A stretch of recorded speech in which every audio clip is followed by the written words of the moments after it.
The recent news from Regeneron is, I think, a huge positive, certainly for patients, and a big area of unmet need.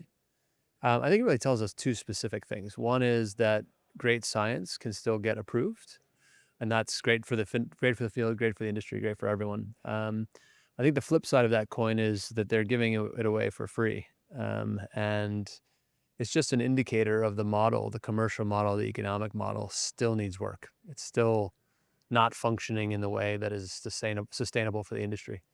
And so kudos to the Regeneron team for doing the right thing and bringing the product through the approval process and launching it and making it available for patients. But the return on investment of that is going to be difficult to achieve. So I think it's a tale of two halves that is a very good indicator of where we are as an industry, which is the science is incredible. The business model still needs work. I think the Regeneron approval tells us many things, as well as the path that they're taking to commercialization. There's multiple factors at play. So first, from an indication, it's exciting to see that the market is expanding and broadening indications from rare disease and beyond. Second, it's thrilling to see a single dose having such a transformative effect.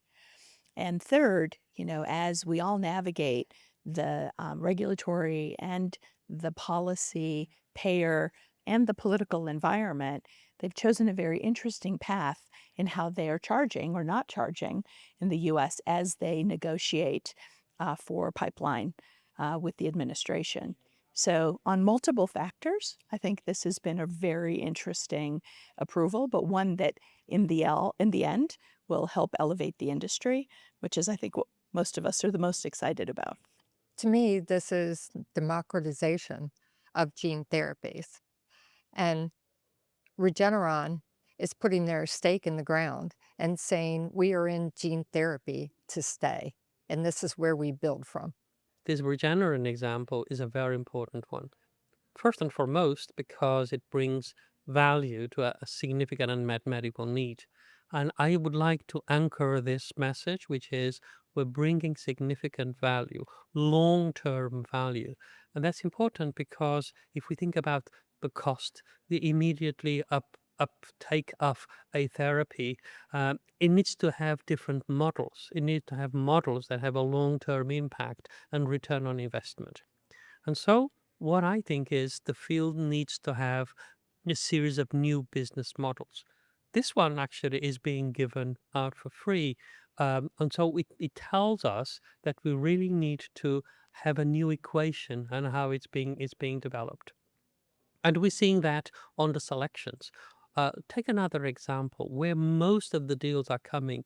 It's onto in vivo, right? There's probably no more companies of in vivo for anyone to buy because they're all being picked up. Why? Because it's a model that relates to traditional business model of pharma.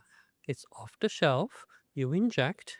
Everything happens inside the human, and that's it. You're not worried about having to manufacture and reinfuse. I think two messages out of that. First of all, there's a long way still to go, but yes, that's the way to go.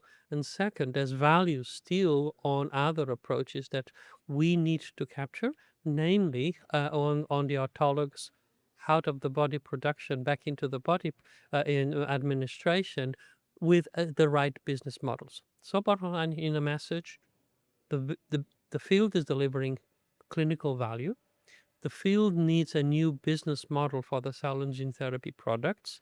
And people are walking with their feet in terms of what is being approved, what is being funded, and how the big companies are making the choices.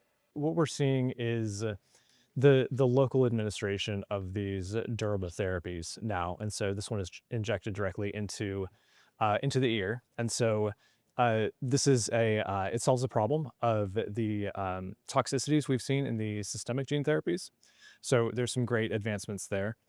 From a regulatory perspective, we're also seeing that there's a lot of flexibility now on behalf of both the agency as well as the manufacturer.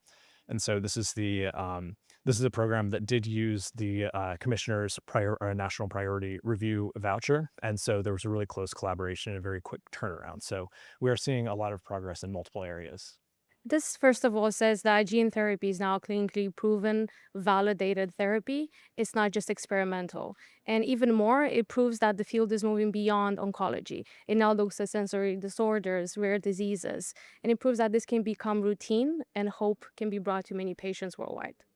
Well, I think the regulatory side of things is catching up with the science, meaning the science is very innovative. We need innovative regulatory approvals. We need new ways of thinking to get these life-saving and life-transforming treatments to patients and their families who can, massively benefit from them, because the alternative are long hospital stays and a lot more cost associated. So I think these innovative treatments deserve innovative regulatory pathways. Well, actually, that's a very good piece of news, and I think it's a normal sign of the maturation of the field, and we expect to see more life-threatening disease being healed, and this is actually what we also see at Vive.